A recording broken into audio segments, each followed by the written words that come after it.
2011 की सेंसस में क्या है, 51 की सेंसस में हिंदू 88% है, 2011 में 79.8% है, और मुसलमान 9.5% है, और यहां इस समय 14.5% से ऊपर है।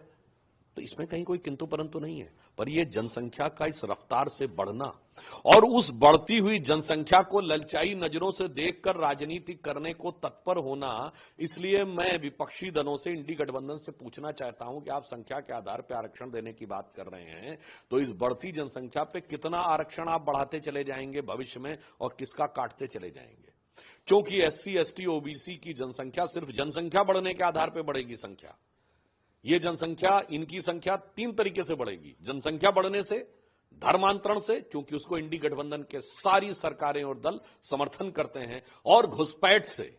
ममता बनर्जी जैसे लोग कहते हैं, मैं देखती हूं कौन जो है घुसपैठियों को बाहर कर सकता है। इसलिए मैं उनसे पूछना चाहता हूं कि इन 3 तरीके से बढ़ती हुई जनसंख्या, और जनसंख्या वहां पर बहुविवाह की मान्यता है, इसलिए जनसंख्या और तेजी से बढ़ेगी। इन 3 तरीके से बढ़ती हुई जनसंख्या के आधार पर भविष्य में आप किसका आरक्षण कितना खाकर देना चाहेंगे, इस बात का जवाब आप दीजिए।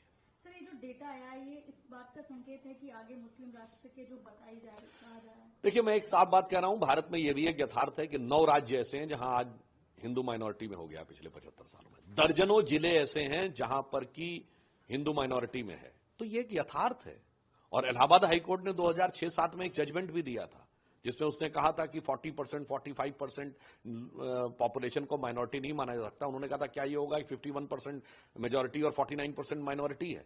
यद्यपि वो सुप्रीम कोर्ट में जाकर यूपीए सरकार ने उसको स्टे करा दिया था, और उसका राजनीतिक लाभ लेने की गिद्ध दृष्टि किन लोगों के मन में है, जाके चेक कर लीजिए। राहुल गांधी की न्याय यात्रा जब शुरू हुई पूर्वोत्तर के क्षेत्र से, तो सबसे ज्यादा भीड़ असम के उस इलाके में हुई जो धुबरी, बरबेटा, करीमगंज का इलाका है, और बंगाल के मालदा में। उनकी ट्विटर लाइन पे जाके देखिएगा, एक्स लाइन के ऊपर, तो आपको दिखेगा वो उसको सेलिब्रेट कर रहे हैं। Look at the crowd.